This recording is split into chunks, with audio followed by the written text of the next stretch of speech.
delighted to be here with you. And I'm going to go through a little bit about what IBM's strategy has been in terms of addressing corporate citizenship issues. And I think that one thing that will become clear is that it's not different from IBM's business strategy. It's totally aligned with the IBM company business strategy. And I think as companies think through what they do to engage in the geographies where they do business or on the issues that they care about, it's becoming more and more apparent to the leadership of companies that this is not something that's apart from what you do. It's integral to what you do.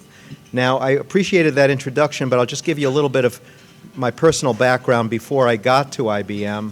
I started off in the public sector, working for the mayor of New York City, spent some time working for the governor of New York, was deputy chancellor of schools in New York City, which is the largest school system in the United States, and also ran a not-for-profit think tank and spent some time in civil society. So I had an opportunity to see how companies operate, not just within a large company, IBM, but in the context of public sector, not-for-profit sector, and understand that it is not the purview of any one sector of society to solve the problems that we all face operating alone. That it is absolutely essential that people approach these issues cross-sector, tri-sector, to be able to achieve the kind of solutions that we would all like to see. So I'm going to talk a little bit about innovation. I like to think, or we like to think, that we're a company that innovates in a variety of different ways.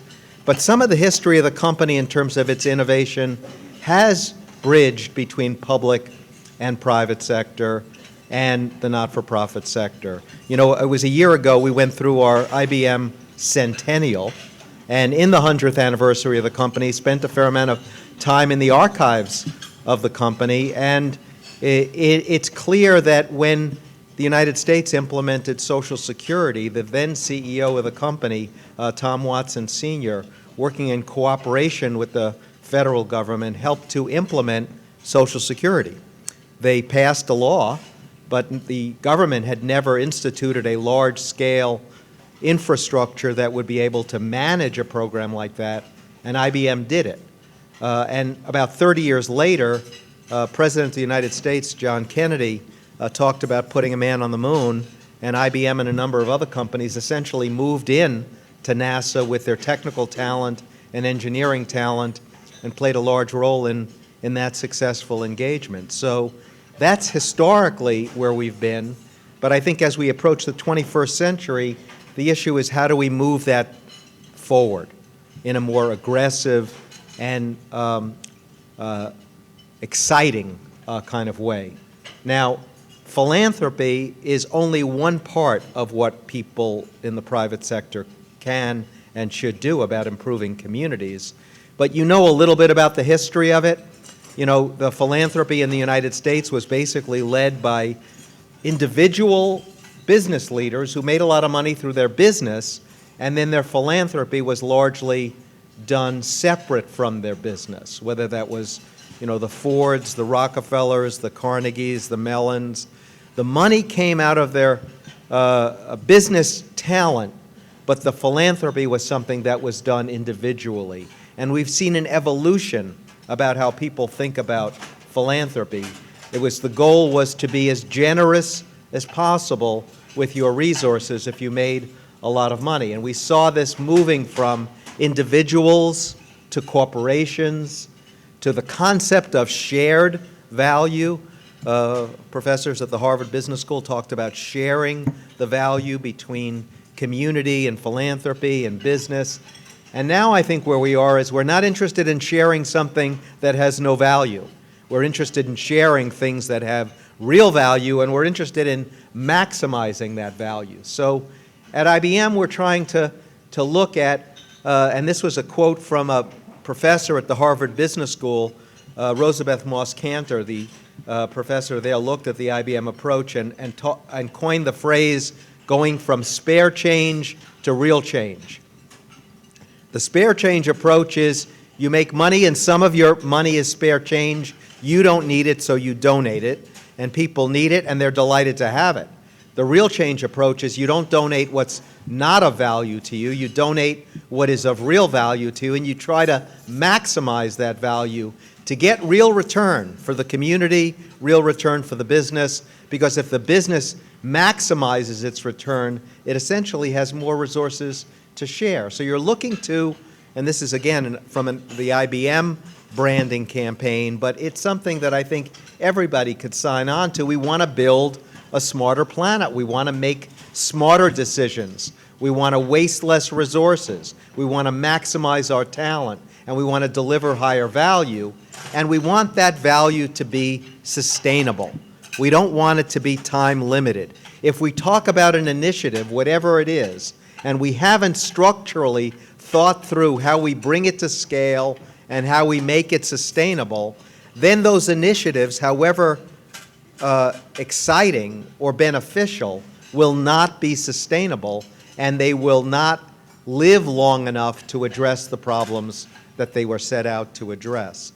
So this is a little bit about IBM's approach. We start off with what are the problems, and you could go down that list of jobs, education, the environment, healthcare, response to disasters, focusing in on cities. You could add other problems that need solutions, but it would be hard to argue in any community where we do business, any of us, whether we're talking about Los Angeles, New York City, Chicago, London, Paris, or Cincinnati, that those aren't critical problems that need 21st century solutions. And then what we would do is then take a look, since we are a technology and innovation company, what is there coming out of the IBM research laboratories that we develop for our clients that provides opportunity to be able to harness that technology and that solution to make a difference. These days, you can't pick up a newspaper or a magazine or turn on the TV without hearing about big data, about the opportunity to take a look at data and look at the interactions of it to come up with more intelligent solutions. Or the cloud, to figure out how you can utilize technology in a much more cost-effective and efficient way. Or mobile computing, to be able to capture the value of mobile and building it into every segment of society. But it's also social business, it's analytics, it's grid technology, it's voice recognition. This is basically what the innovation is producing, what the laboratories are producing. And as a company that invests $6 billion a year in the largest private sector research operation in the world through one company, what we want to do is take a look at what are those innovations and how they can be applied not only to solve business problems, but to solve some of those critical issues and critical problems that you see over on the other side of the chart. And what we do is essentially to develop products and services, not selling them, but giving them away, that are the best technology engineered in such a way that they solve a critical problem. And I'm going to go over some of these issues in some more detail, but in the introduction, it talked about using grid technology to create a virtual supercomputer. Everybody here has a PC, or you've got a laptop, or you've got some kind of a tablet, and it's got an enormous amount of computing power on it. We developed a way where you can actually donate the unused computing power on your individual computer and combine it with the power of, at this point, about 2.5 million other computers and create one of the most powerful virtual supercomputers in the world, so that a researcher looking to solve a critical problem and maybe not having the millions of dollars to buy one of the most powerful supercomputers in the world could turn a switch and get that power from every individual's PC. We call it World Community Grid. And if you went onto worldcommunitygrid.org and took about 3 minutes of your time, you could donate your power for one of the most important AIDS or cancer research projects in the world, and you'd be able to track how many actual computations were done with your power, and you could track the research as it was going forward. And actually, just on Monday, one of the projects on World Community Grid that we're doing with Harvard University did some pioneering research that was announced by the White House to create a cheaper and more efficient solar cell.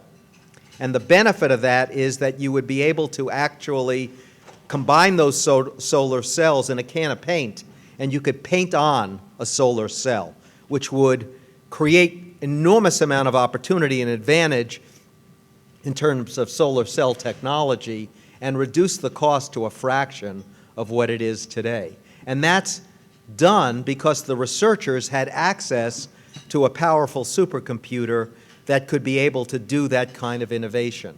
That's just one example, World Community Grid. You talked earlier about using voice recognition technology to teach children how to read, actually to create a tool over the web that essentially would replicate what a great literacy teacher would do for a child. Last year we taught 350,000 children to read that way, and it's free. Those are examples, all that sample solution size. But now I'm going to talk about some of the specifics of it, and we're living here in a city in Cincinnati, and IBM, looking at the data and looking at the projections, more than 50% of the population is going to be living in cities. Cities are where the action is. Cities are where the jobs are and can be, and they're where the solutions need to be. So we announced a 3-year effort to select 100 cities all around the world. Hundreds and hundreds of cities applied for these grants. Nobody got a check. Every winning city got a team of the 6 top talent at IBM that we felt could help the city solve that problem. And we moved them into the city to live and work with city leadership over a period of time to be able to help them to solve that problem. By the end of this year, we will have finished 3 years. We will have sent 600 of the best talent available in the company to do this work with individual cities, and we have learned a lot, but our teams have actually delivered a lot on the ground in a way that cities didn't really have the capability with their own talent to be able to solve those kinds of problems. And you see some of the kinds of cities that we sent teams of people into. Syracuse is a good example. It's a city that's got a lot of difficulties in New York State. They have a lot of properties that are in REM that have moved off the tax rolls. And the challenge was, can you use predictive analytics to actually, with some reliability, predict which properties might be going off the tax rolls, and what strategies could a city utilize so that it would maintain its tax base and keep those city properties in the private sector before they go into the city. And we use data analytics to be able to do that. The city of Syracuse got resources from the state of New York to be able to implement that program, and the hope is that they're going to be able to significantly reduce the amount of in-rem property and actually hold on to the tax base by being able to use data analytics in a more effective kind of way. Most of the cities that came to us, while they might have been approaching it from a housing standpoint or transportation or the environment or water or food, it was all about economic development and economic growth. That's the bottom line. A city is only going to be viable if it has an economic development strategy and it has the capability to be able to deliver and implement that strategy. So here's an example in Milwaukee, one of the cities that we selected, had an advantage that Cincinnati has, which is a lot of clean water. And they wanted to use it to be able to grow its urban agriculture and aquaponics industry. And in partnership with universities in the geography, we're able to attract, as a consequence of the work that IBM did, significant amount of resources from the National Science Foundation and an economic development strategy what would build around vacant properties that had been industrial properties and use them to grow the urban agriculture business and grow aquaponics. It's something that's got an enormous amount of economic opportunity for the city. It will attract investment. It will enrich and bring down the cost of food in a variety of different ways in the private sector and the public sector, appealing to citizens, and it was an idea that needed a business strategy. So the team from IBM consisted of public policy expertise, people who understood technology, people who understood software and software development, data analytics, but also communications and marketing and finance to be able to package a solution that would make a difference, and it's now attracting significant amount of venture capital money. A city in Spain, Malaga, they're on the coast. They're suffering in the economic difficulties that Spain is suffering under, but the challenge was, could Malaga become the Silicon Valley of Spain? They had a lot of advantages in terms of weather, an education system, business growth through a business technology center in town, and a lot of opportunities and advantages. But they weren't attracting venture capital. They didn't have a broad range and strategy. A lot of the programs that were operating in the university didn't totally align with the kinds of technology and businesses that they wanted to develop. That strategy has now been in the hands of the city leadership. They're moving towards the execution of it. It's generating capital. It will grow jobs, and it will help in the context of a very, very difficult economic climate in Spain. Malaga is now doing better than most of the other cities in Spain in the similar kind of circumstances. Another was a Smarter Cities Challenge team that went to Nanjing, China, to be able to develop a way to foster growth in its software industry and using some of the best technologies available, and build an assistance program that the government could offer to grow businesses. It's an intelligent strategy. It's grounded in technology. It brings the public sector and the private sector together, and it's yielding significant amount of investment from the private sector and from the government sector. Those are three examples that could not have been achieved if what we had done was give a check to the city and said, you know, we're behind you, solve the problem. We gave them access to our best talent. Now, sustainability is also a critical problem. It's connected to economic growth, and it's connected to economic development, but we picked a variety of cities that worked on a particular sustainability strategy. In Chile, working in the city of Antofagasta, we improved their water efficiency by looking at smart water metering, and it actually saved significant amount of resources for the city. It saved significant amount of resources for the individual users, especially from the industrial sector and from the commercial sector, and they were able to put those savings into expanded technology, expanding jobs, expanding training, and they captured the resources to be able to use it in an effective way to build solutions that affected the city in a variety of other ways.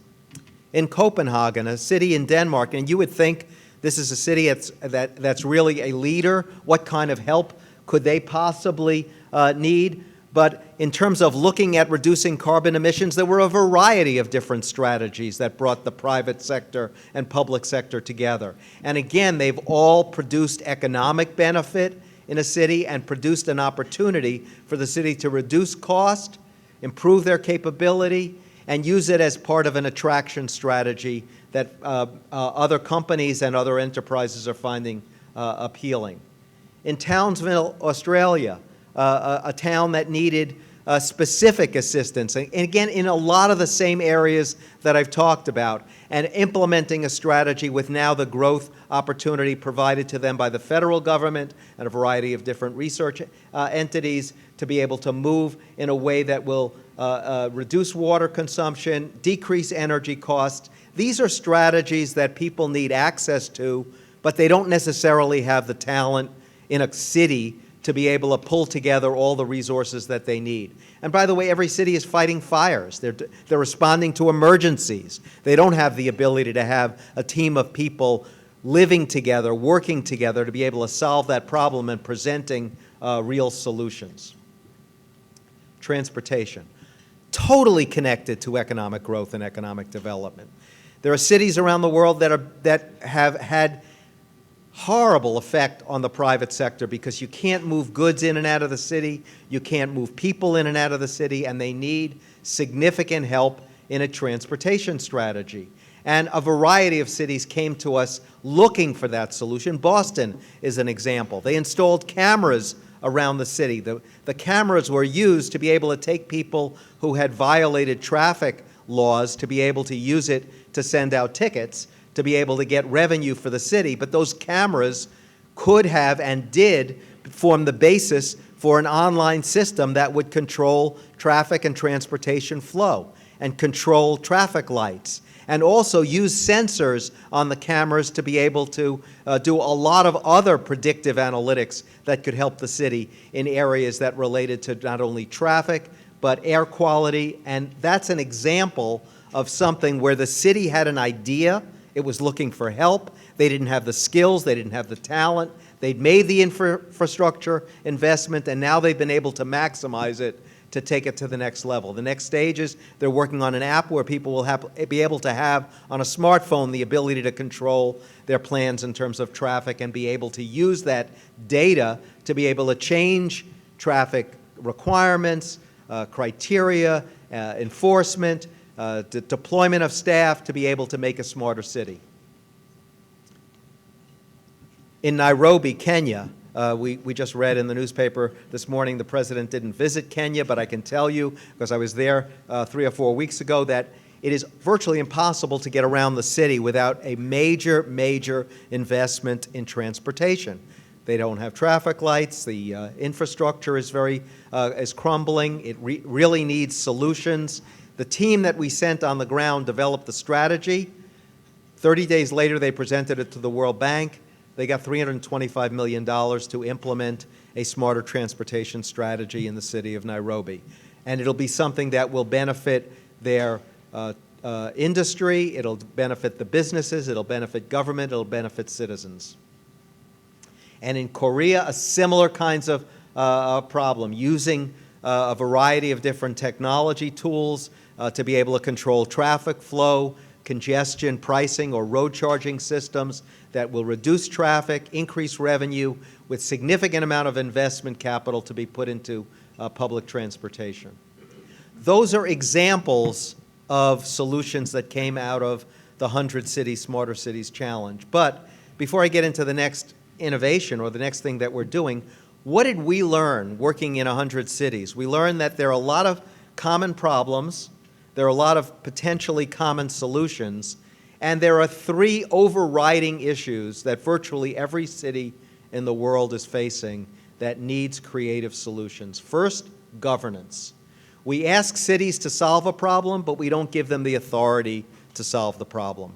And when we're talking about transportation or economic growth or education, when we want an innovation, we want the city to deliver it, but we don't give the authority, the resources, or the responsibility to deliver that problem. And we're going to need to come up with solutions for cities that are going to enhance their capability and ability to be able to do that. Second is the area of citizen engagement. And in a private company, you can come up with a solution with the support of your leadership and you can implement it. In a city, when you want an innovation, you actually need citizen support. Because if the citizens don't support it, it's not going to happen. They're not going to support it from a revenue standpoint, and they're not going to assist it by providing their own capability. So citizen engagement is critically important for cities as they become smarter. And it's now even more important than ever before because it's the citizens that can provide the data for cities that will reduce their cost and improve their efficiency. They can provide information on traffic, they can provide information on sanitation, public safety, and they can be part of developing a solution. But if a city doesn't understand citizen engagement, it doesn't understand how to approach it, and it doesn't understand how it can use the resources that are available through citizens, it's going to be behind the 8 ball. And finally, virtually every city that we had an opportunity to work in is operating in a siloed environment.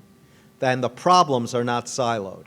When you talk about economic development, it involves skills and education, not just tax incentives. When you talk about social services, it doesn't only involve mental health, it involves a combination of services. And it also relates to jobs and economic development. So as cities solve their problems, they're going to have to move past the organizational structures that they have had for decades and decades and decades and find a way to become more effective and more efficient by reducing the silos and coming up with integrated and coordinated strategies for improvement. That's really how we're going to make our cities smarter. So we at IBM and other companies and governments can get behind these smarter solutions but we need to be more creative in figuring out what is the 21st century solution that's going to make all our cities smarter, not just one or two. Let me give you a couple of other suggestions of things that we've been thinking about. Here in the United States, we've spent a lot of time thinking about jobs and economic development locally, and how do we compete? How do we make the U.S. more competitive? And we've heard entreaties from government officials, why aren't large U.S. companies, or why aren't all U.S. companies doing more hiring? And people are doing some, and they're starting to do more, but they'll never be able to do enough on their own that's going to address the issue about economic development and jobs. But we have to be more creative about what companies can do, and we looked at the solution by mobilizing their supply chain spending. As a large company with a $40 billion supply chain, we purchase goods and services all the time from companies on a worldwide basis. And we found out that for a company to qualify to become an IBM supplier, about 95% of what was involved was the same kinds of things that people would have to do to be a supplier to any other company. That maybe GE had 4% or 5% difference, or maybe JP Morgan Chase had 4 or 5% difference, but to become a qualified supplier to a large company, most of it was the same. So we created an initiative through our corporate citizenship activity called the Supplier Connection. It's a free site available on the web. A small business goes to Supplier Connection, they qualify, and they're immediately qualified to be a supplier to 20 large companies who have combined supply chain spending of $350 billion a year. In the pilot year, 2012, $1 billion in additional supply chain spending went only to U.S. small businesses. And this is only the beginning. We can grow this initiative from the partners that we've got on it right now, the AT&Ts and Bank of Americas and Caterpillars and Citigroup and JP Morgan Chase and IBM. We can grow it from 20 companies to 100, 150, 200 companies. We can give small businesses the opportunity to compete in a level playing field and eat into that $350 billion worth of supply chain spending. Research tells us that if a small business gets a contract with a large company, within 2 years, they double their workforce and they increase their revenue markedly. So this is a way of mobilizing supply chain spending, focusing it and targeting it on small businesses, and leading that $1 billion perhaps to $10 billion or $20 billion. And the best part about this initiative is it doesn't require an act of Congress. Nobody has to spend more money to be able to implement it. It's basically taking an initiative and an opportunity and using creativity to be able to offer it to others. Now, how do we grow something like that? Well, the businesses that are going to involve talk to other large businesses. The small businesses talk to other small businesses through social business tools.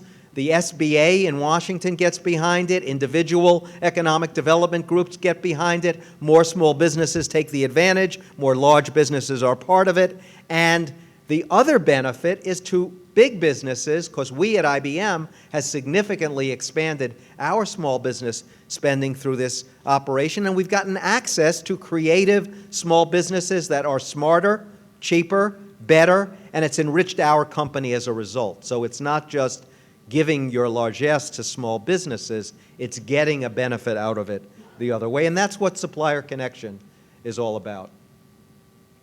Now, you heard in the introduction this idea about P-TECH. And this responds to another issue that's involving U.S. competitiveness, and that's that there's not necessarily a jobs crisis, there's a skills crisis. I live in New York City. Last month in New York City, if you went on the web, there were 300,000 job vacancies that were listed from just large companies on that list. IBM was number 6 on that list. We had 1,100 jobs. JP Morgan Chase was number 1 on that list. They had 2,500 jobs. AT&T had 1,200 jobs.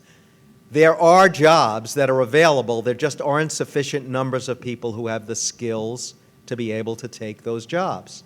Right now, there are 29 million what are called middle-skill jobs in the United States. They're jobs that pay middle-class wages, and the Bureau of Labor Statistics tells us over the next 10 years there's going to be 14 million additional jobs created. And how are we going to find the people to be able to fill those jobs? If we look at our current operations and our current success, only 25% of the students who start a two-year college will complete within 6 years. 75% will drop out. Those were all students who registered in a community college with a high school diploma. In the city of Chicago, Chicago City College, which is only two-year colleges, 7 of them, each one with 2 campuses, 14 institutions, their completion rate was 7%. 93% of those who started dropped out. 100,000 students. Now, that's not a winning economic development strategy for a mayor or a city that's looking to grow its local economy, attract and retain businesses. So we need to look at creative ways to solve the skills crisis. We came up with one idea, and the one idea was a 6-year integrated program, a grade 9 to 14 school, where students would begin in the 9th grade, complete grade 14 with a high school diploma and an associate's degree in applied science, computer science, or engineering, with a guarantee that you'll be first in line for jobs at IBM. Now, how could we possibly make that guarantee? We got agreement that we could take 9 different skill areas at IBM, identify the specific job skill categories, and build them into the curriculum beginning in grade 9, 10, 11, 12, 13, and 14, essentially mobilizing the existing per pupil expenditure to build a 6-year integrated program that will turn out people with the skills to be able to take the jobs that are available. It opened in New York City. We have 2 years of data to look at in this one school. Every student got an IBM mentor. Every teacher got an IBM mentor. The curriculum changed by incorporating workplace skills into every level of the curriculum.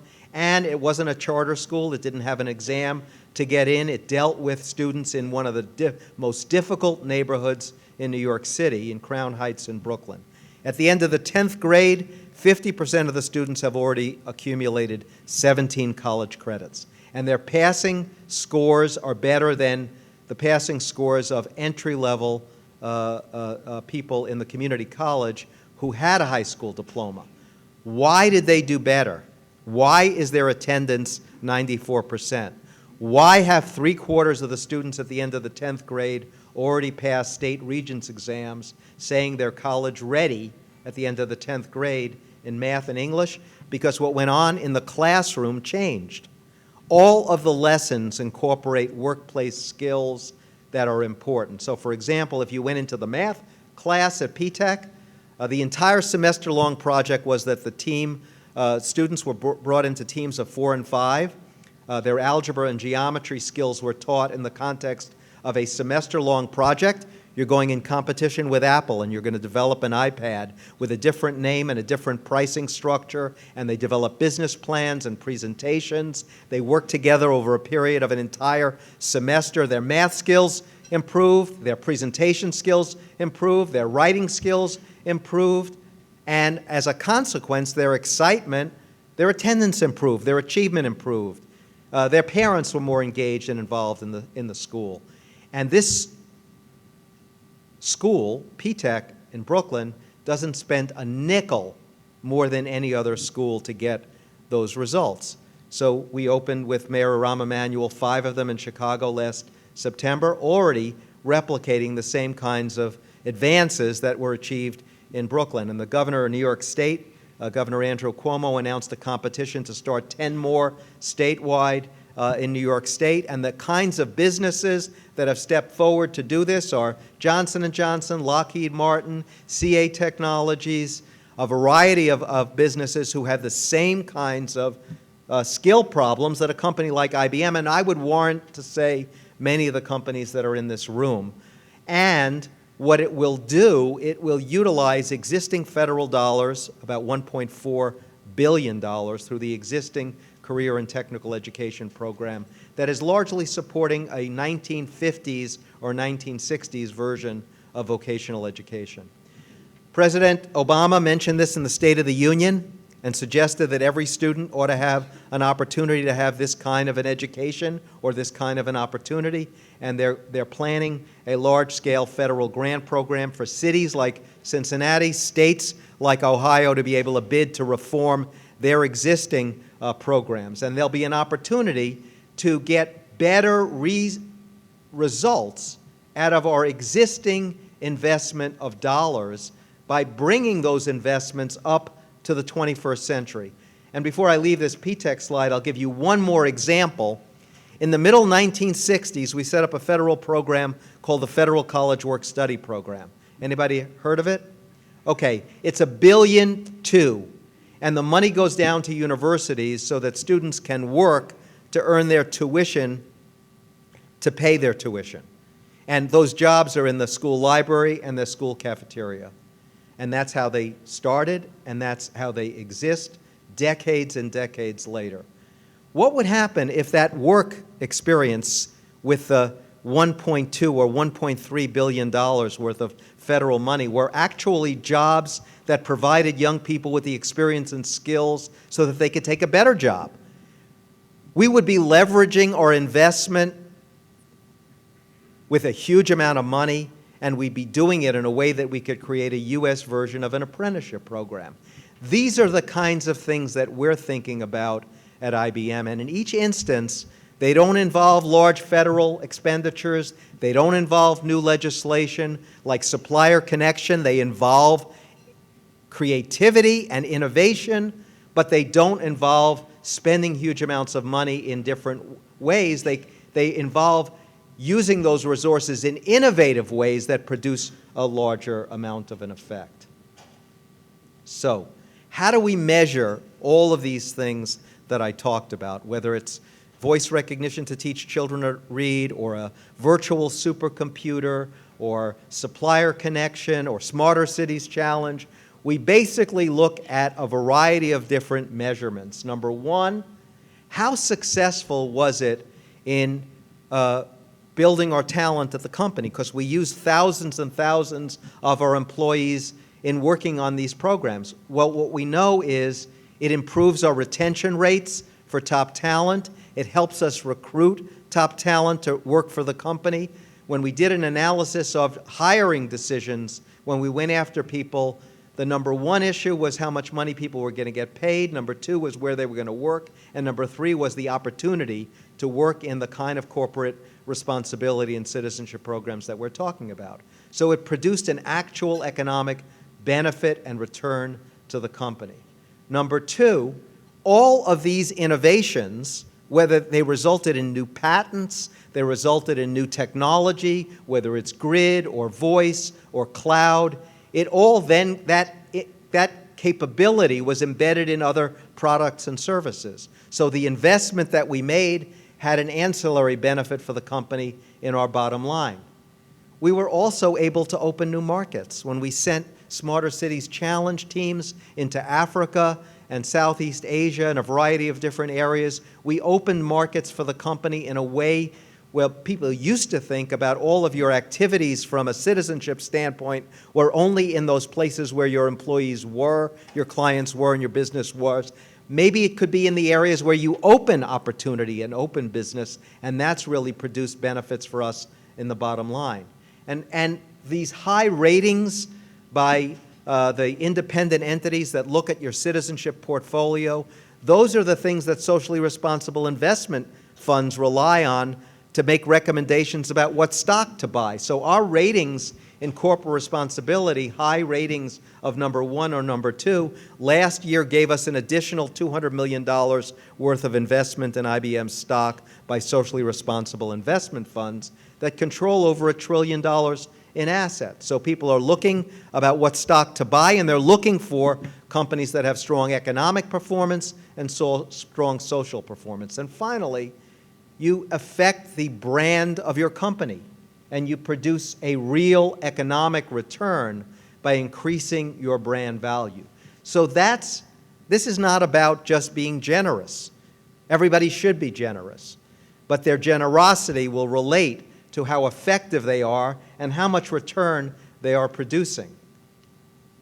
So, what are the challenges for the future? Let's say that this is a strategy and every company is different and every company will adapt it in whatever way they want. Whether they're a local company or an international company, they will adapt it whatever way they want. Number one, figure out how to work through this cross-sector partnership issue, because businesses can't solve these problems, whether it's the skills crisis or economic development or healthcare and the environment. They can't solve it on their own. They need civil society. They need the public sector. We have to figure out a way to work these cross-sector partnerships. Number two, we've got to be able to find a way to be able to be smarter in how we do our work. We've got to be able to engage the public in innovative and creative ways. We've got to be able to focus in on metrics and be able to measure what we do and use that measurement to be able to improve the quality of what we do. You know, it's the 21st century, and it's not time to discard everything that we did in the 20th century or earlier centuries, but it's time to move it up and make it current in terms of how we operate and how we deliver real value. So I hope I haven't taken up too much of everybody's time, and this is not about one company having all the answers. There's lots of things that we can do and will do significantly better. We would hope that the Smarter Cities strategy will continue and other cities, regions, parts of the country, around the world will get benefit from the work that we do. We are hoping that Supplier Connection will grow.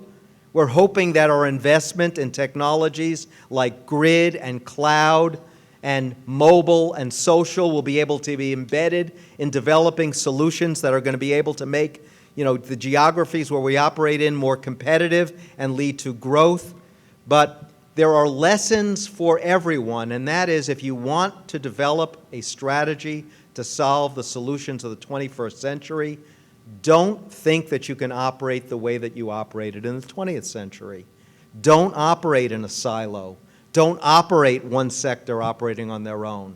Don't operate only through checkbook philanthropy. Think about going from spare change to real change, because real change is the real future.